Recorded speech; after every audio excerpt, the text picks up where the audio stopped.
Brownlow, oh God almighty, not again. That's all they meet is Brownlow medalists. That's all they can show you is the Brownlow medal. I won the what's the Brownlow medal? Oh, if you don't mind, umpire, please. Oh, it's a shocking thing indeed. Oh.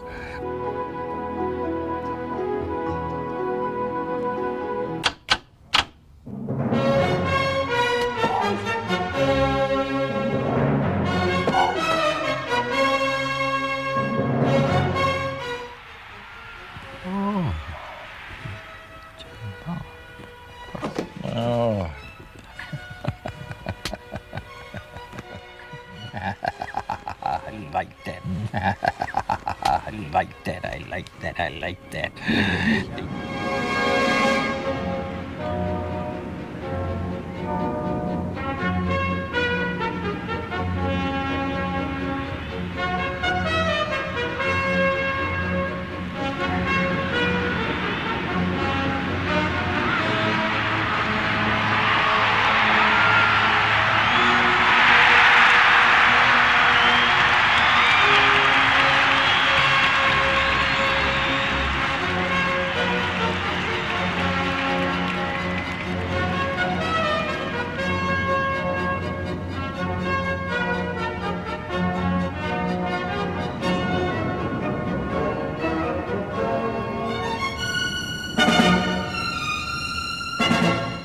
Jack Dyer felt insulted when a Sporting Globe writer in 1935 nicknamed him Captain Blood after the year's hit movie. Dyer protested to his club's secretary at being branded a murderous swashbuckler. But the wise man told 20-year-old Jack it was a compliment. One day, he said, they'll put your name on jam tins.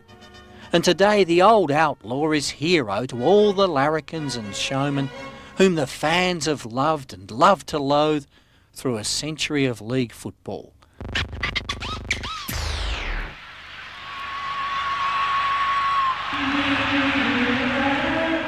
The wild men of the 1990s still cut a swathe through the opposition lines, just as Dyer did. And when they shoot, they have nerves of steel.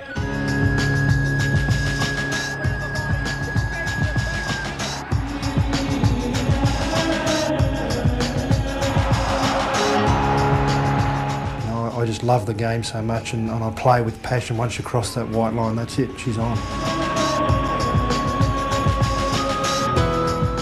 I've had some great duels over the times, and hopefully there'll be still some great duels left.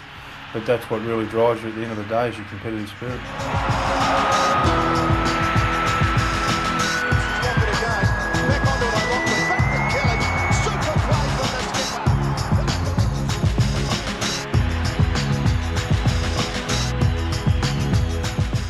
The giants of the 90s, Lockett, Merritt and Ablett, share a unique weapon. They put the fear of God into the defenders, all with brute strength and breathtaking power. But even a wild man feels fear. Do you love the physical stuff? Don't mind it. Wouldn't play it if I didn't like it. You ever taken a backward step? Oh, well, I'd like to tell you I haven't. I'd like to think I haven't, but we're only human. I guess one time during another we've eased off a bit or whatever, but yeah, we're only human. There's been, you know, a couple of players that certainly held in very high respect. When you look in their eye, you know they're fair income. Who? Rick Kennedy for one. Mickey Martin's another one. Got a nice evil look in their eye. They'd probably be the two toughest men. Mickey's a very attractive fella, isn't he? Wouldn't win any beauty contests. Neither would I.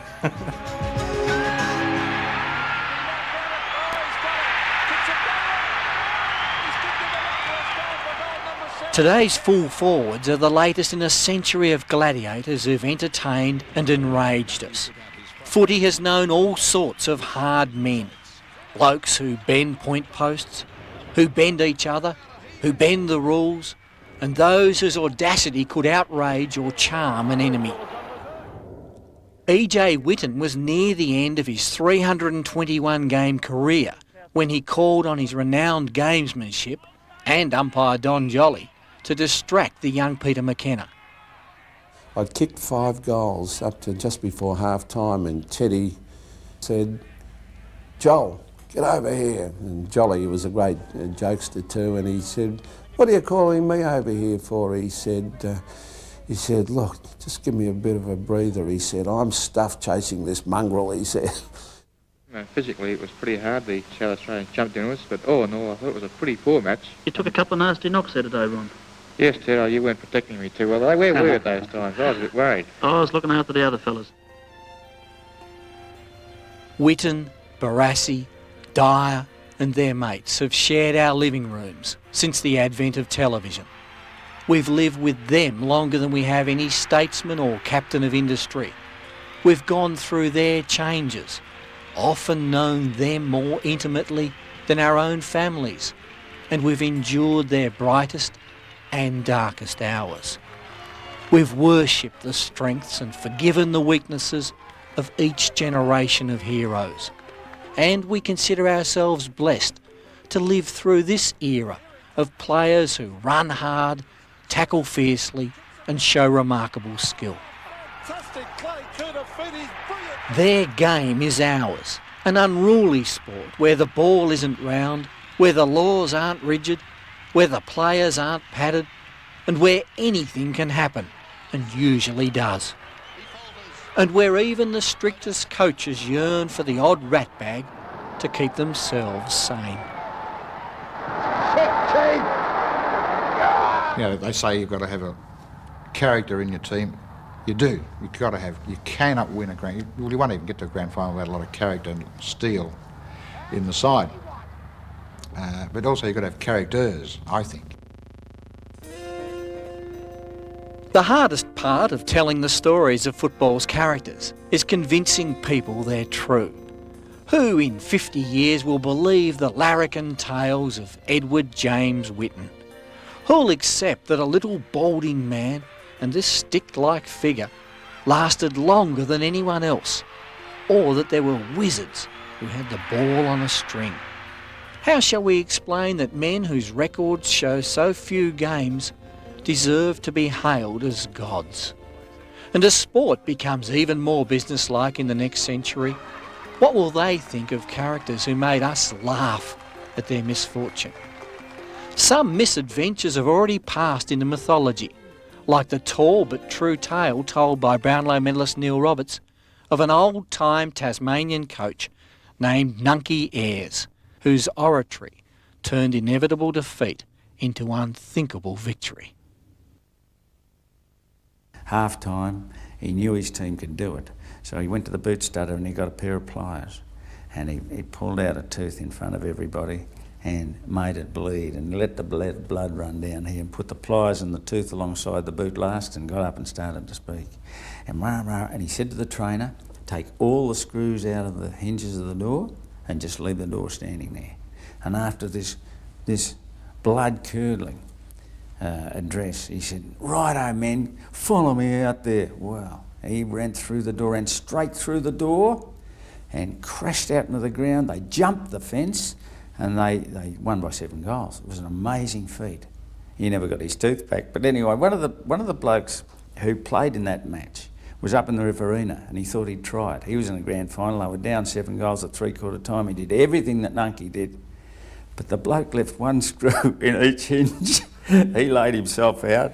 He broke his collarbone and the team stacked up behind him and they got done by 10.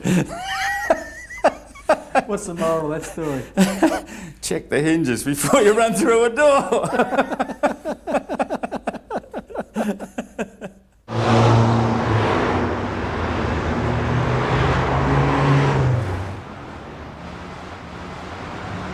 Whale! Tony, what's wrong with Richmond? What's wrong with Collingwood? Don't give me that bull. Brian the Whale Roberts is a giant from an age when footballers thought sports science was a spoonful of sugar to help the medicine go down.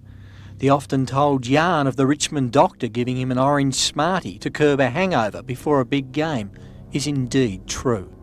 He said, look, he said, can I see you for a minute? He took me to a little alcove in the old Adelaide Oval rooms and he said, I don't want anybody to see this because if they do, I'm in trouble. and he gave me an orange pill. Anyhow, I swallowed it and away I went, and 10 minutes later he said, "How are you feeling?" Well, I said, "I've never felt better." So out I go and I kill him. While the whale got high on Smarties, psychological motivation was something that young wild men got for the price of a movie ticket. When I first started playing football, all I wanted to do was run through brick walls, and when the Rocky theme came out, well, geez, I thought I was Rocky. I thought I was Stallone, you know. And, did you watch it a few times? No, I watched it about 30 odd times. The best movie ever made, I reckon. But you can hum the tune, can you? Oh yes. Dun, dun, dun, dun, dun, dun, dun. The 1986 Brownlow medal produced a shock result. When Dipper and Greg Williams shared the 86 Brownlow medal, some likened it to Rocky winning the Nobel Peace Prize, a rare tribute to the tough men who'd spent many a Monday night at the tribunal. Dippy Domenico spread his exuberance around, but in the classic grand final of modern times, the 1989 epic, he copped it too.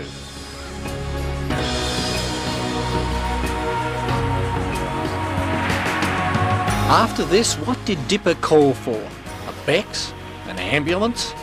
No, just a drink. And despite suffering a punctured lung from a collision with Gary Ablett, he somehow played out the match. Dipper even had a song written about him. But only one footballer became a pop idol and had a Beatle haircut. Peter McKenna. Remember, a man must try. There was a line there, wealthy widows knock on your door. Well, that's never happened to me. McKenna fronted a Saturday morning TV show with a young drummer named Daryl Summers. That was until he and Summers started wrestling on the show, a few hours before McKenna had to play footy for Collingwood. Unfortunately, that afternoon I didn't get a kick. So I got to football training on the Tuesday night. Neil Mann was our coach, and he said, well, the committee has met and we've decided to make up your mind whether you have a TV career or play football for Collingwood, so I didn't have much choice. So that was the end of it, and I was the only guy in the history of television to have been replaced by an ostrich. And a magnificent goal from McKenna. McKenna was a heartthrob, but Lou Richards only ever stole one heart, and that was during a celebrity game inside Pentridge. Lou had a murderer on him, and for 3/4 he punched the daylights out of Lou, and at 3/4 time he said to Albert, what about changing opponents? I'll swap you. He said, oh, that's all right, yeah, okay, Lou. So they swapped. Halfway through the last quarter, Lou yelled out, hey, Albert, give us my murderer back. I think this bloke loves me.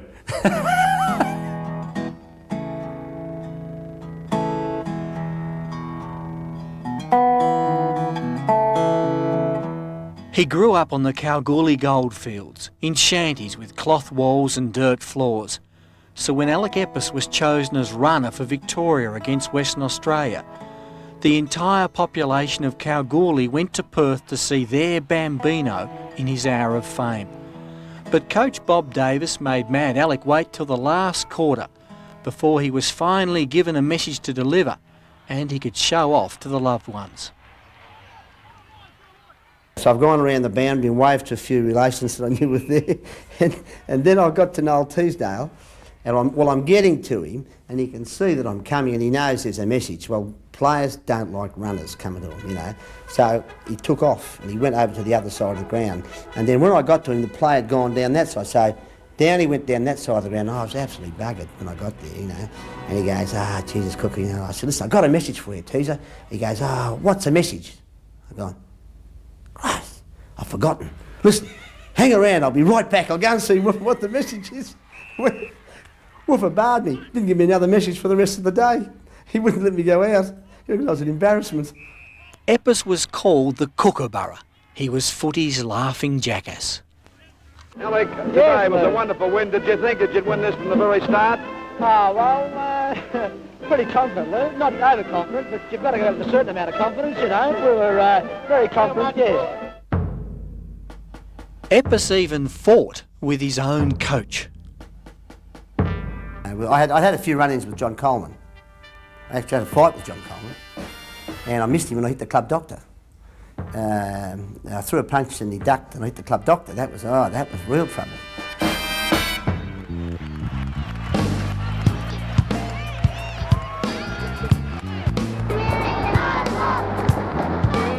For all the headaches that the larrikins have caused, they've been loved by the faithful. Carlton fans in the 80s worshipped three desperados, Johnson, Buckley and Rhys Jones. Team spirit and premierships were built around them, despite their bad habits. Would Buckley look at the scoreboard to see the race results? Oh no, he'd normally have the runner telling. So we'd have all that teed up beforehand. Actually, I'll never forget one day we had a quaddie. I think there was Wayne Johnson, myself and Jimmy had a quaddie going, and we were out at Waverley, and actually the last leg we knew we were alive, and David Parkin was bellowing and hollering. We were playing Collingwood, I think it was the last match of the year, and in about 85 it must have been, and the race was actually on the large screen, and with Parkin bellowing, I mean, I felt like telling him to shut up so we could hear the rest of the race. If you're playing football for any other reason other than really enjoyment at this stage, you cannot get the best out of yourself. You shouldn't be here, you should be in some other sport. Few players come to a club now that's got such a lot of pride in its recent performances. I mean, North Melbourne is, you know, they do things in a really good way, a big way, a successful way. Ron Barassi's drive for professionalism harnessed many a free spirit. He fired the powder keg inside slamming Sammy Kekovich. But Keka went into hiding just when North's first premiership heroes were being immortalised in their hour of ecstasy. Okay, another one. Come on, into the camera. Nice and easy. 1, 2. Okay. There's a big photo of North Melbourne's premiership. Only 19 players and Brassie are in it. Only one player missed that premiership. It's the first premiership North Melbourne ever got in 1975, and only one player missed it. It was Sammy. They waited about 4 hours on the Sunday morning for him to front, and just never failed to get there. So, well, a bit of bad luck, wasn't it? Was there a reason offered? I think she was. Oh, I think there was, yes. Keka found a position for the Sherrin which didn't come naturally to the most photographed footballer of the 1930s, Gordon Nuts Coventry. But Nuts, who was the biggest scorer in the game's history, was still bagging the goodies 30 years after he hung up his jockstrap. Let's remember, and also for your wife, the red tulip continental... She's unlucky. Why is that? She's on a diet. Well, thanks very much. Nuts Coventry. Let's remember football. The rich rewards of footy never came to North's rugged halfback of the 50s, Dodger Ryan. He was a battler at a club which had never known success. The Dodger remembers getting just one prize. The only time I did win something was I already pinched it before the game was over. What was that?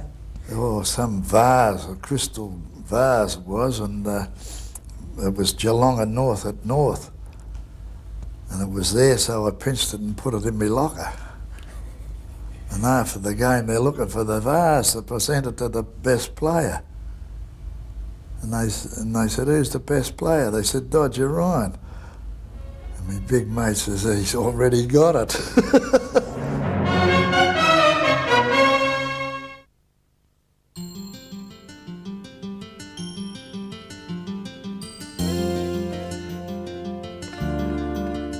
Where do you start with the story of Jack Dyer?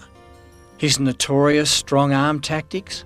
Or perhaps the way he murdered the language as the game's most quoted commentator?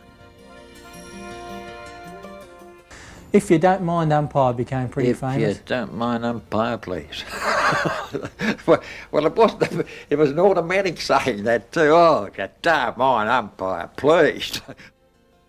Dyer is probably the most promotable and markable fella that's ever been, Jack Dyer. I mean, in the 30s as Captain Blood, I mean, he probably got more publicity in the 30s than most of the fellas are getting today. Now watching makes a fella hungry. For all Jack's notoriety, the Dyer that Richards and Davis remember from World of Sport is of an innocent in the big wide world. They'll never let Jack forget the night a transvestite performer came on the set of league teams. My Bare Lady was a show, I think probably well before its time out at St Kilda, where there were, I think they were gentlemen done up as ladies. Anyway, they sat on our knees whilst we did the commercial. Anyway, when they left after the commercial, Jack Dyer said to Bob and I, "Oh, gee, the one sitting on my knee was a fantastic sort." I said, "Jack, it's a bloke." You didn't know what they were? I didn't know what they were. Like I was a good Catholic lad. Dyer was a schoolboy at St Ignatius in Richmond when he walked into the Punt Road Oval to ask if he could get a game. And I was, 16, I went down there, 16, like I hadn't had a shave or anything like that. They used to call me the kid. As the kid's arms grew, so did the most awesome reputation in the history of football. In a then record 310 games, he turned bold foes into carcasses. Coming in fast at 40 knots with a look of savage fire. Captain Blood, the infamous Jack Dyer. Well, I loved that, testing your strength on someone like that. I loved that, going through and to see if he could stand up in front of you, you know. In fact, there was a lot in football used to test you out. They'd give you a test. And if the test went all right, they'd leave you alone. But if it didn't go all right, they'd give you plenty of it. The captain's men, like Max Oppie, grew in his likeness. His mother told me to bring him up. She told me that. You reckon you made a good job of it? I reckon I made a hell of a good job of it too, Max, you know, because you were a bit wild in your approach to everything, I thought, anyhow. Your hair used to stand on end and go red in the face. And, not like Fraser, surely. Well, not quite as bad as Fraser, but just about. I thought you was learning off Fraser. You know I never did anything in anger. No, you were skull-blooded. No, that's I never did anything in anger. When Dyer introduced the drop punt in the 1930s, his kick was called crazy. He taught it to generations of pimply-faced youngsters, and old Jack never forgot where the goals were. His leadership inspired one young Richmond defender to show courage on a far greater battlefield than footy. Bill Cosgrove lined up for the Tigers in 1942, at the same time as he enlisted for the Air Force. Oh, he would have been a champion. There would be no doubt about that. He would have been a champion. He would have. But then he went away in the war and never came back. Never saw him again, sort of business. Cosgrove teamed with another league star, Melbourne's Bluey Truscott, as fighter pilots. Cosgrove even decorated his fuselage with the Tigers' war cry, "Eat 'em alive," and named his aircraft the Jack Dyer. He was shot down 5 times, survived 44 days in a raft from Java to Western Australia, and finally died when he crashed a bow fighter named Jack Dyer VI in New Guinea. It was a month before the grand final of 1943. Captain Blood dedicated that flag to Cozzy.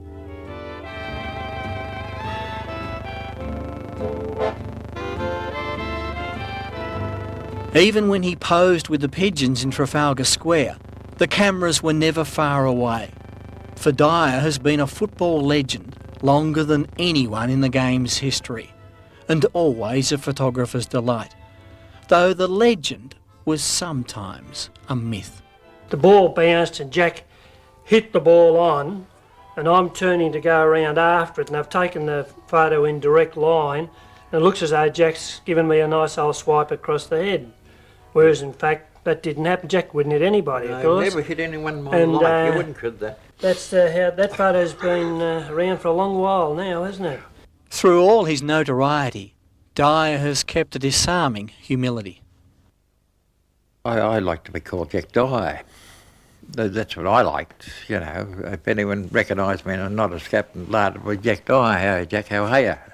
I always liked that, but then all of a sudden someone will roar out Captain Blood or something like that, and it upsets your whole half hour. Indeed, stand by for the regret you thought you'd never hear. There's only one thing I regret, mainly, because I didn't believe in Brownlow medals or anything like that. I believed in playing to win and playing as hard as you could for your side. You forget about medals and all those sort of things like that. And I was leading, I had about 17 votes when I broke down that time. I was going easy at the time. I could have won a Brownlow medal and then been Captain Blood. I think it would have been the best double I'd ever had. but I never broke down, so I never had a chance to get one after that. Would you have liked to have won a Brownlow? Yeah, I suppose it looked all right in yourself, you know. That's one of the things you never ever got. But it's a great honour to be called the best football in the league, I think, anyhow. No, there were better footballers than me. Look, I was rough edges. I had a lot of rough edges. Those Brownlow medals have got no edges at all. They're all smooth. And Dyer is a freak. He's the most popular. He's the most original. He's the best all-round football person the game's ever seen. What age are you now? 80. I think it's 80. I lost count about a year ago. I did, but I think it's 80. I think it's 80. Yeah. 15th of November I was born. And what do you want from the rest of your life, Jack? What do you want from the rest of your life? I just want to be have good health more than anything. Just good health. That'll do me. I'm not a what would you say, a millionaire, anything like that. I don't want to be a millionaire because it's got too many little points and sharp shots and everything, and you lose a lot of friends. But I've kept all my friends, and I'd like to still keep them. In a day and age where the words champion and legend are distorted to billy-o, I mean, you've only got to drive the coach home and you're a legend. Dyer is a true legend. Tottenham twists clear of the defence and passes to Gabelic, who's unmarked, as he streaks away into an open goal. The crowd of 102,000 roared themselves hoarse as Big Gabbo tore 70 yards down the ground, bouncing and dribbling the ball before he goaled to give the Magpies a 3-point lead. If ever an incident overshadowed an event, it was Gabbo's run in the final quarter of the 64 grand final. Gabbo's gallop and Jez's mark in 1970 are the two most replayed highlights of football history. Ray Gabelich was the dinosaur who launched the run that never ended. In between the wing and the half-forward flank, on the right in front of the northern stand. So, what's that, about 75 yards, I suppose. And you did it in 7.5 seconds? Easily, without a doubt. How many bounces? Faster than the Humanai I was. How many bounces? I don't know, never counted them. Everybody said it went that way, but I still say it was under control all the way. Without a doubt. Under control. And I knew which way I was running too. And that run put us in front of Melbourne. So that's all I was concerned about, is winning that damn premiership that year. And you didn't? No, Crompton came back later, and the back pocket player saw him yesterday and abused him.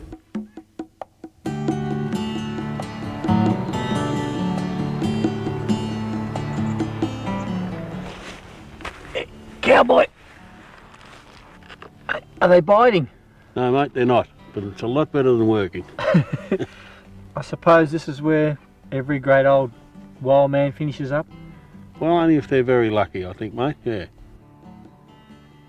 Cowboy Neil was a lovable country bumpkin.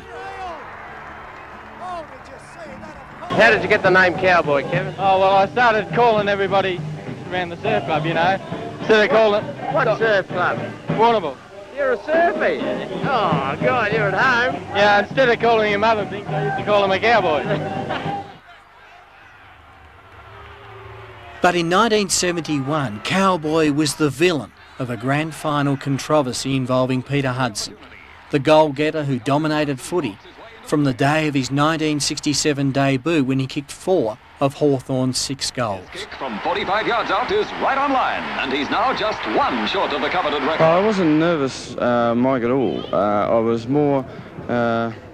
In only 129 injury-interrupted games for Hawthorn, Hudson ran into more open goals than any goal sneak in history. But on Grand Final Day 1971, needing just 5 to break the all-time record of 150, he got a thick ear from the Cowboy. A heavy encounter between Murray and Heath, and the Saints' vice-captain is limping badly. Hudson is sandwiched, and he too is in need of attention. He was the fella that had been the difference between us winning and losing during the year. Kicked 6 or so goals every time we played him, and I thought, you know, if I can slow him down a bit and he only kicks 2 or 3, well, perhaps we've got a better chance of winning. It was a grand final.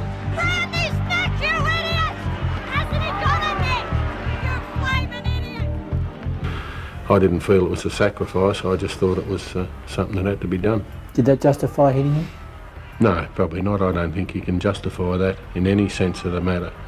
But, you know, you weren't in the position to be thinking about justifying it. Feeling happy, really wacky, going mad today. And then along came Neil Baum, and he sorted out Carlton's chances once and for all. The MCG in the 70s was a playground for wild men. In 1973, Neil Baum massacred Carlton.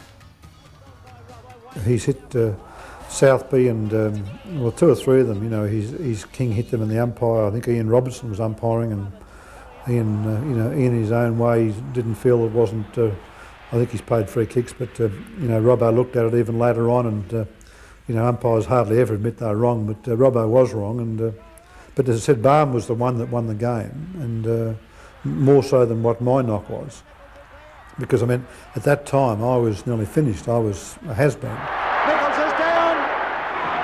Yes, it is the man in white who is the real hero. You know, the task of an umpire is never easy.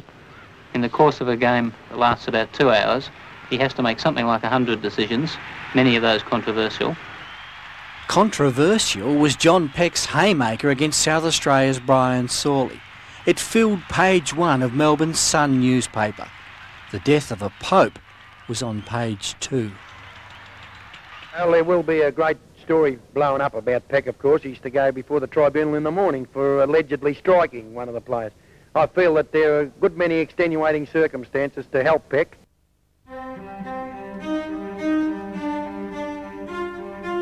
For all of the wild men, footy has burnt its brand on their souls.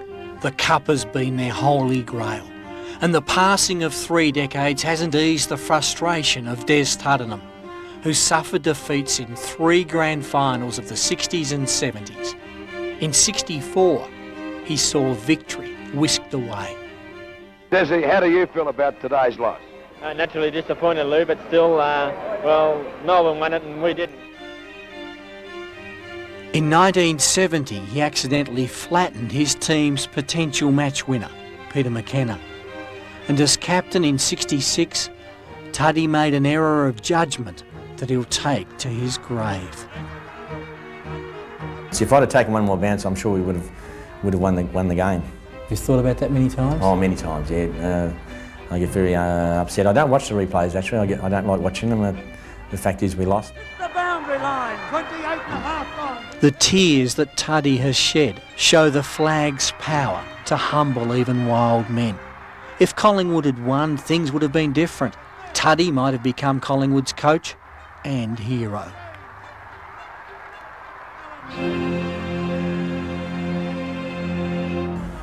If I'd have coached them, I think it would have been a huge turnaround for Collingwood.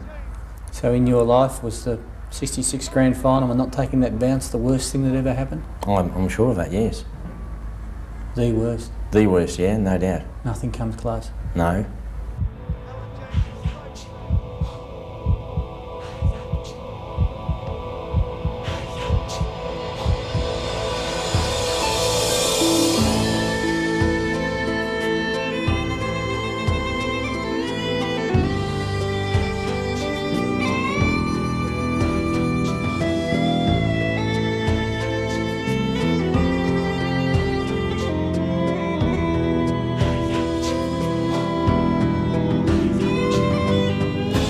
footballers today have to answer the same question that their forebears have faced for 100 years.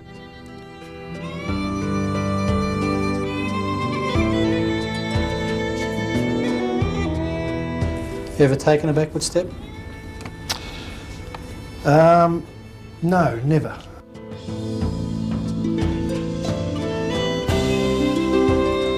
There's often times when you know there's a big opportunity for you to get crunched and hurt, but it's all part of the game, and if you're in that position, you really just have to plant your feet and hold your ground. You ever taken a backward step? Never felt that ever in my football career, never. Ever take a backward step? Oh yes, everyone's got fear in football. Some show it better than others. The ones that don't show it and don't know how to overcome it probably get belted and get knocked out more, but no, I had lots of moments when I was frightened and wondering what was going to happen next. Said people reckon I was a big dumb bastard, but I was smart enough to keep away from blokes like Nicker. I never upset him at all. If he wanted to have the ball, he could have it. To me, I never found football humorous as such. I couldn't get there like Lou and Jack Dyer and Crackers do. They get there and tell story after story after story, but to me football is so serious. Of all the courageous men playing league football, few have been as resolute as Richmond's Francis Burke. Look at the blood just oozing out of his forehead. He is a marvel, this guy, and if he kicks this goal, he'd be an inspiration. How tough was Francis Burke? Very tough. Recall out at Glenferrie one day, we were playing Hawthorn and broke his leg right up in the top back pocket, and the players' race was down the forward pocket at the other end, walked off the ground with a broken leg. You have to be tough to do that. McGee ahead past to Burke, and Burke with great courage. Royce Hart, Tommy, did you walk from one end of the ground with a broken leg? Yes, I did, but I didn't know it was broken at the time. It's a game which calls for vigorous masculine qualities. They didn't come any more masculine than Charlie Sutton. 5 feet 6 inches, 15 stone. The epitome of the Bulldog spirit. In Footscray's only premiership, the Blue Bloods of Melbourne couldn't get past Charlie's shorts. You see some of the gear they're wearing now, I think their voice might change over a period of time. You would have had difficulty in Warwick Kappa's shorts, wouldn't you? Oh, I wouldn't have fit over my thighs. The whole complete set.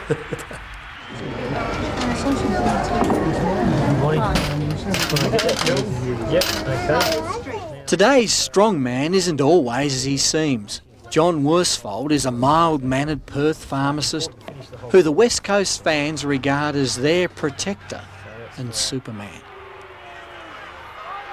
Well, people have sort of alluded to the fact that I'm a bit of a Clark Kent, wearing glasses and working as a pharmacist during the day, and then taking the glasses off and playing footy on the weekend. But yeah, the old white line fever is something that's always tried to be labelled upon myself.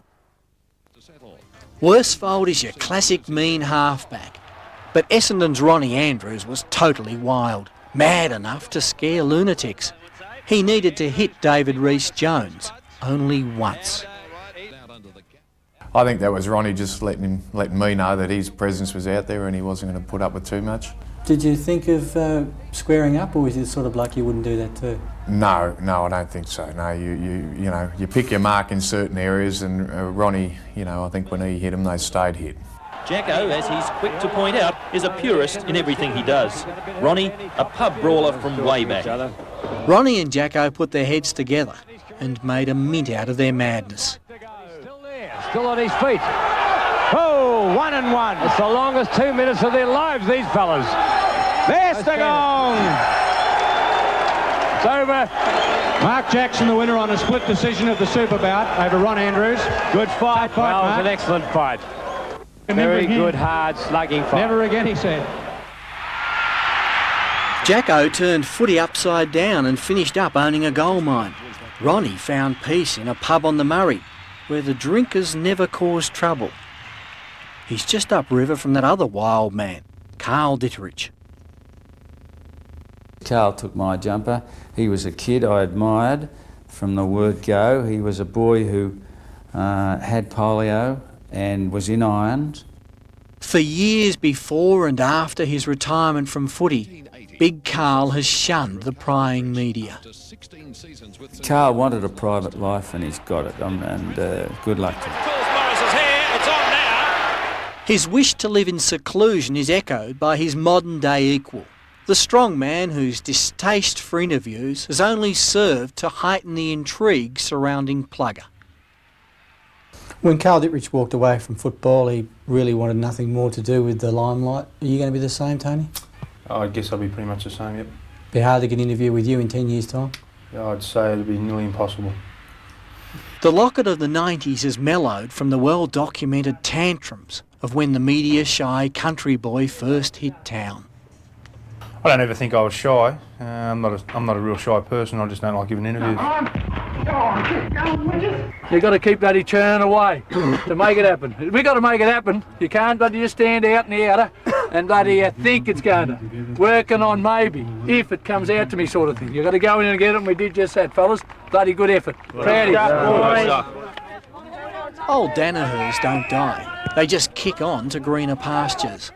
And though the family and friends are all that watch him coach the Riverina to victory over Sydney's representative team, one day the country drawl of Terry Danaher might be a change from the histrionics of the AFL's coaching guru. That's the answer to everything.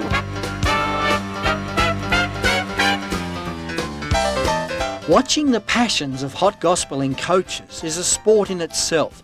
Their brains burst, their veins clog, and their surrounds shatter like glass. The first professional coach, Jack Worrell, brought a rigid fitness regime and 3 flags to the working men of Carlton. But the players had him sacked because he was no fun.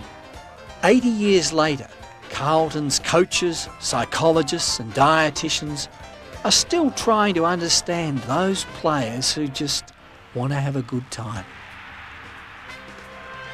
You know, I always said I'd give it up when I stopped enjoying football, and I did at the end of '92, and that was one of the reasons. I just really wasn't enjoying my football as much as I was previously, and you know, to be fed yogurt and bananas after a game of footy instead of a can of Foster's was pretty foreign to me, but anyway, that's the way they decided to go about it. Though he won the Norm Smith medal and sold enough papers to clear a forest, David Rhys-Jones was the coach's worst nightmare. But the dietitians who despaired at Rhys-Jones would have been driven to drink by Cowboy Neil. How was your diet? If it was dead, I ate it. I'd get up in the morning, Saturday morning before the game, and open the fridge up, and what was in there I ate. It was a hard-boiled egg or a bit of toast or a cold chop.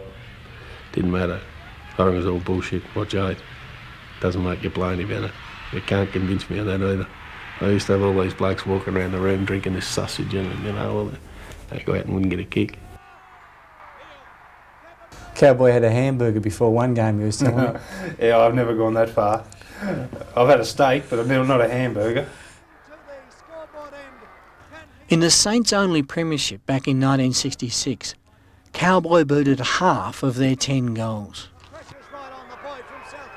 Full forward was good because if you kick a couple of goals, you get your name in the paper. Long before the Cowboy and Plugger hogged the goals for St Kilda, the 1950s skipper, Neil Roberts, boasted football's most famous boot polisher, Graham Kennedy. But the team never finished higher than 8th.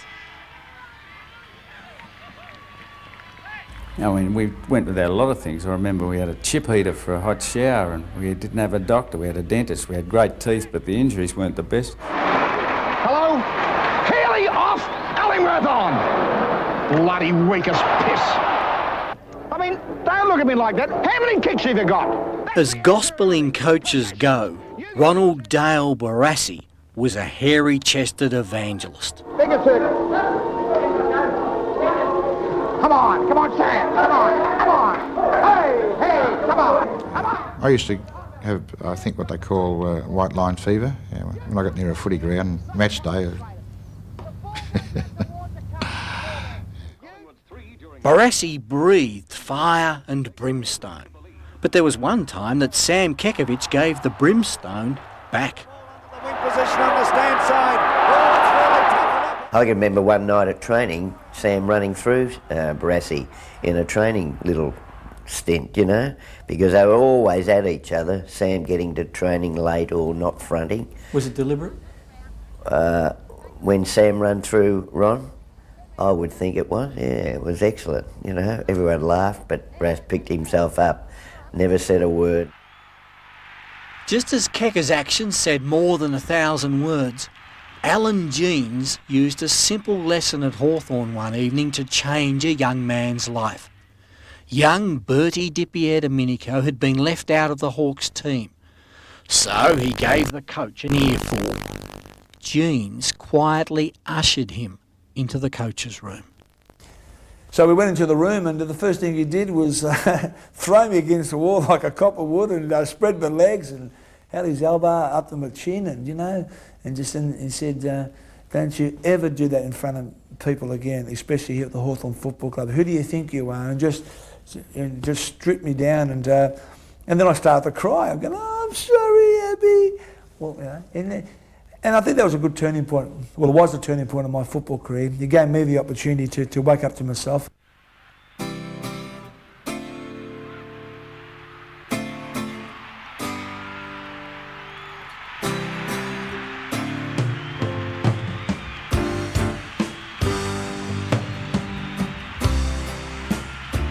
Just as Dipper never forgets that turning point in his life, footy has had a dramatic effect on millions of people. It's overtaken our lives, and though it's a business for many, you get the feeling that the wild men would do it all again, for nothing, just for the hell of it.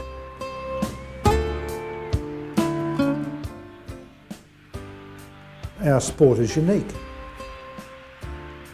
We'd have played for nothing, I think, when it was all ball done. We loved the football. I think when they all say they're hungry, but I think if the things got a bit tough, you know, that all these fellas would play for nothing. I'm sure they would. They all love the game like I used to love it. It's about enjoyment, that's what it really is. To me it is anyway. If you win, it just makes it that much more enjoyable. But it wasn't the money. It was the locker room love. And a lot of people don't believe that you can actually love blokes in the purest sense. And you can. And you miss it. I miss all that. It was, you know, it's regrettable to give the game away. There's a little bit of a touch of the gutter in all footballers, and that's something I think that appeals to people. I've been very lucky to be doing something I've loved for 19 seasons. That's all I want to do out of footy is just play in a final series and just love to win a grand final. Just dream of the grand final, dude. Just dream of the grand final. I think that's what we're all here for. That's what you should be here for.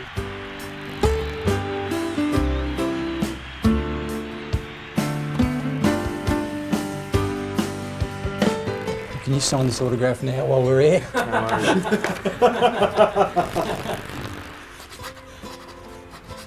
That looks good to me. There you go, mate. Thanks, Tony.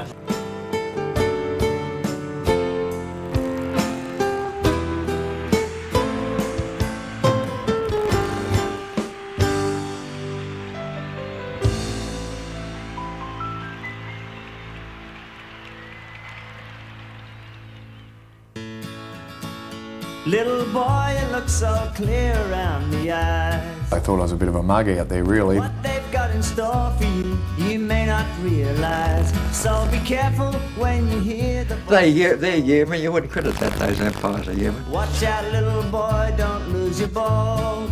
We'd all like to be 25 again. I'd like to be able to remember when I was 25, that'd be even better. Oh, I'm sorry, Abby. He wouldn't let me go out. It was an embarrassment.